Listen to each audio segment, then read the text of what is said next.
This week in nerdy news, this is LTNN.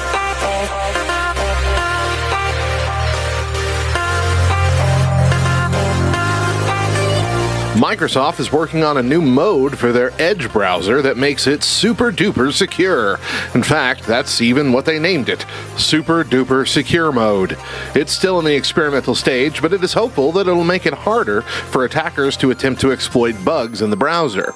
It would accomplish this by turning off certain optimizations, such as Edge's JavaScript engine that's meant to make a website's code run faster. So while it may mean a slower surfing speed, there's less chance you'll be knocked off by a rough wave, or get kidnapped by pirates. Paramount Plus is pulling out all the stops to hit their goal of 65 to 75 million streaming subscribers by 2024. In the latest update of exclusive content, they have struck a deal with Trey Parker and Matt Stone to extend South Park into season 30 and to create a staggering 14 movies, all of which are set to premiere exclusively on the streaming service.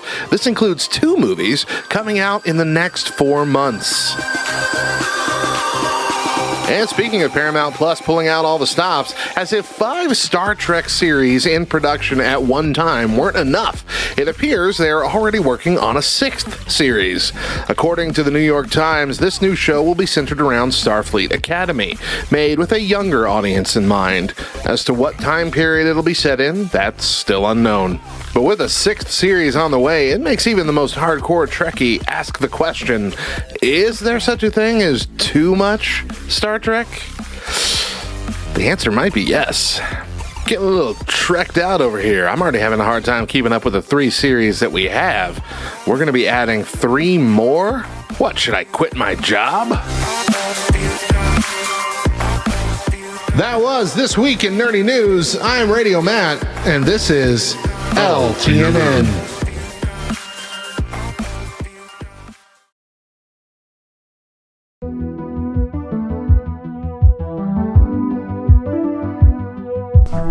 Hi everyone, I'm John Brady, and this is Reviews of the Nerds.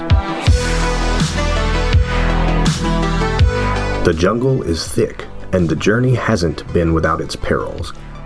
Your tiny crew punches through the undergrowth with machetes and the will to discover the unknown. A foreboding archway carved with runes and glyphs warns you to stay away, but you continue on to a rugged stone shelf that juts out over a large complex of vine-covered buildings. In the distance, the silhouette of a monstrous temple looms in front of the setting sun. You have the feeling that the temple isn't the only monstrous thing you'll encounter here. Turning to your team, you direct them to set up camp. Tomorrow's a big day. Lost Ruins of Arnak is a deck-building, worker placement tabletop game for 1 to 4 players. Set aside 30 minutes per player during this game intended for participants 12 years and up.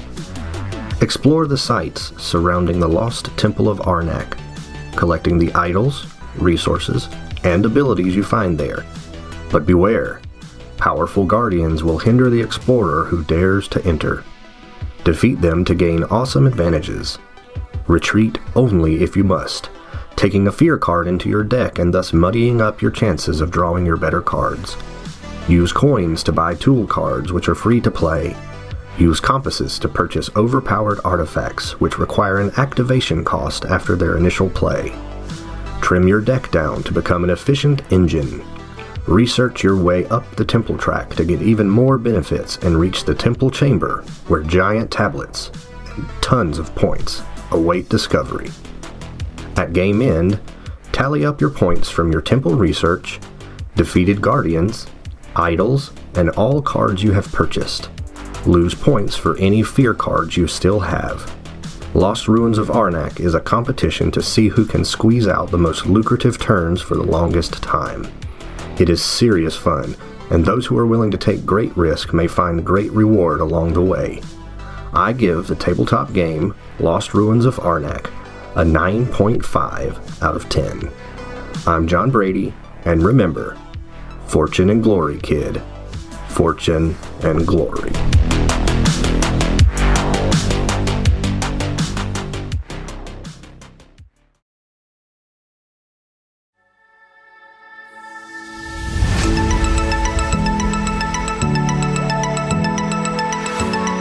Walls or bridges?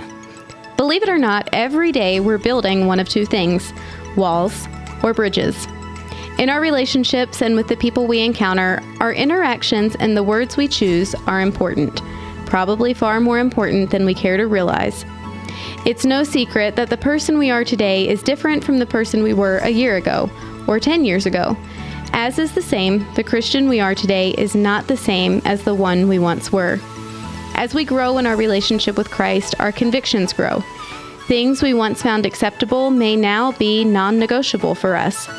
But let us not forget that as we grow and our personal convictions are growing, those around us probably are not growing at the same pace. After all, our relationship with God is individual and unique. So of course, there will be times where our convictions are as well. When you find yourself in conversation with someone about the God who loves them enough to pay the penance for their sin once and for all, be cautious to not place condemnation where empathy should be. As we share our hearts with those around us, our stance should always be one that allows for others to cross over into the same forgiveness we've accepted. When we make bold, defined lines around our relationship with Christ, it makes it more difficult for non-believers to find their way over.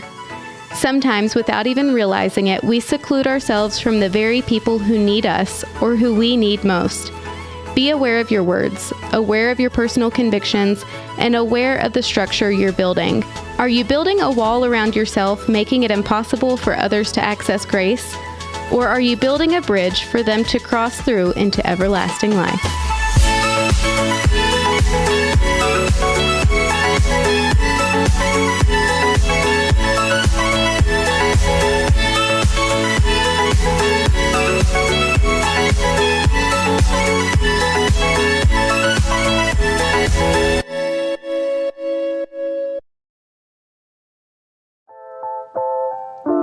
Have you ever been around another person who used a word or phrase that you were absolutely certain that you should know, but you didn't? Well, of course you have.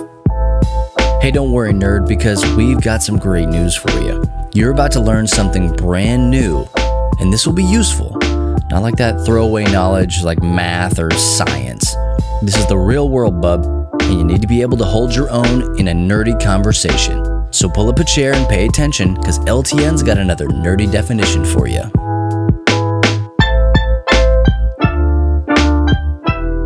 This week's nerdy definition is Discord. Classified as a VoIP or voice over IP, instant messaging, and digital distribution platform, Discord is a program available on Windows, macOS, Android, iOS, Linux, and web browsers that is specifically designed to help you create and develop community. Though it is now a heavily relied upon property for the gaming community, Discord had no target demographic when it was released to the public in May of 2015. It took absolutely no time at all for the gamers to flock to Discord, abandoning their other programs like TeamSpeak, Ventrilo, and IRC in the process. Discord had found its niche in gamers.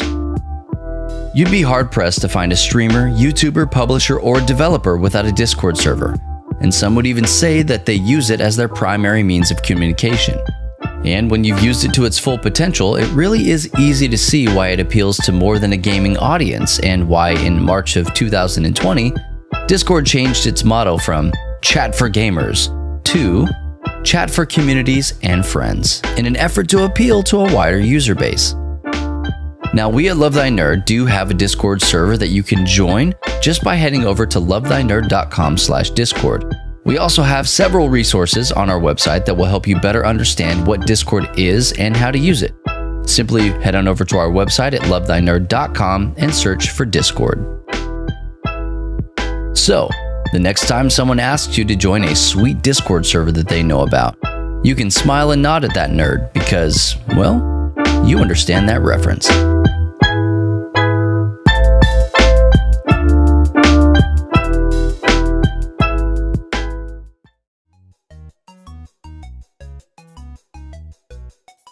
Hey everyone, I'm Hector Miray, and this is Faith and Fandom 180 on LTN Radio. So last week, I spent about 5 hours in line at a Comic-Con to get the autograph of the voice actress for Ahsoka Tano. My kids and I waited in line and, with no complaints. It was a cool experience. Just took a while. Well, while we were there, right beside the voice actress for Ahsoka was the voice actor for Anakin Skywalker from Clone Wars. And right beside him was Giancarlo Esposito, who is, if you're familiar with shows like Breaking Bad, Gustavo Fring. Or if you've only seen Mandalorian, he's Moff Gideon. Or if you've watched cinema of really any kind for the last 40 years, he's in a lot of things. And in a lot of times, he's a bad guy. And I've, in a fictional state, seen this dude do some rough things. And so as we were standing in line, he would have some quiet conversations with people and stuff like that. But then all of a sudden, he would just burst out in a loud, violent speech of some sort. A monologue, a quote of something, and he would sound menacing and vicious and wicked. And because I've seen this dude do some horrendous things in fiction, it literally gave me chills. I'd be sitting there talking with my kids, just having a good time, and then hear one of the coolest villains ever start yelling. It freaked me out. And one of the things that it really left me with is gentleness is an important thing, because even though he was a total sweetheart and a very cool individual to hang out with, when he wasn't using his nice voice, it scared me. And it reminded me that as believers, we need to actually make sure that whatever we're delivering, we deliver with the appropriate amount of gentleness. Colossians 3:12 says, "Therefore, as God's chosen people, holy and dearly loved, clothe yourselves with compassion, kindness, humility, gentleness, and patience." Because I'm going to tell you, I still kind of get goosebumps when I see Gus's face now. We shouldn't do that to other people. Remember to catch Faith and Fandom 180 every Wednesday morning on the Back Row Morning Show, only on LTN Radio. And if you'd like to learn more about Faith and Fandom, head over to faithandfandom.org, where you can learn about our Comic-Con ministry, podcasts, memes, apparel, and book series. You can even read new chapters before they make it to the next book. I'm Hector Miray, and thank you for spending the last 180 seconds with me.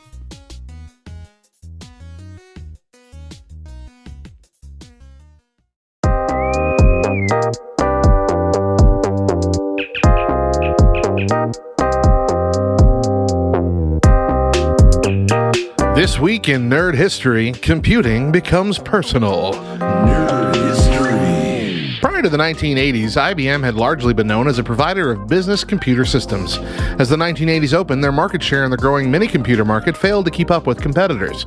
While other manufacturers were beginning to see impressive profits in the microcomputer space, the market for personal computers was dominated at the time by Tandy, Commodore, and Apple, whose machines sold for several $100s each and had become very popular. The microcomputer market was large enough for IBM's attention. IBM had previously produced microcomputers such as the 1975 IBM 5100, but targeted them towards businesses. The 5100 had a price tag as high as $20,000, far outside a standard home's budget. The design process was kept under a policy of strict secrecy, with none of the other IBM divisions knowing what was going on. After settling on the Intel 8088 CPU to build around, the motherboard was designed in just 40 days. A working prototype was created in 4 months and demoed in January of 1981. Manufacturing began that April, and on August 12, 1981, IBM debuted the first PC, selling for $1,565. Reception was overwhelmingly positive, with sales estimates from analysts suggesting billions of dollars in sales over the next few years, and the IBM PC immediately became the talk of the entire computing industry. Dealers were overwhelmed with orders, including customers offering prepayment for machines with no guaranteed delivery date. By the time the machine was shipping, the term PC was becoming a household name. Sales exceeded IBM's expectations by as much as 800%, shipping 40,000 PCs a month at one point. However, almost as soon as the PC reached the market, rumors of clones began, and the first PC-compatible clone was was released in June of 1982, less than a year after the PC's debut. Because the IBM PC was based on commodity hardware rather than unique IBM components, and because its operation was extensively documented by IBM, creating machines that were fully compatible with the PC offered few challenges other than the creation of a compatible BIOS ROM. Simple duplication of the IBM PC BIOS was a direct violation of copyright law, but soon into the PC's life, the BIOS was reverse engineered by companies like Compaq, Phoenix Software Associates, American Megatrends, and Award, who either built their own computers that could run the same software and use the same expansion hardware as the PC, or sold their BIOS code to other manufacturers who wished to build their own machines.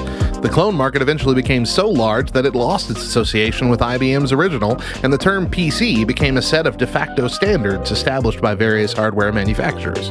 But for more than a year, IBM was the king of the PC, and is largely credited for the idea of having a computer in your home. Think of where we'd be without it. I'm Radio Matt. See you next time for more Nerd History.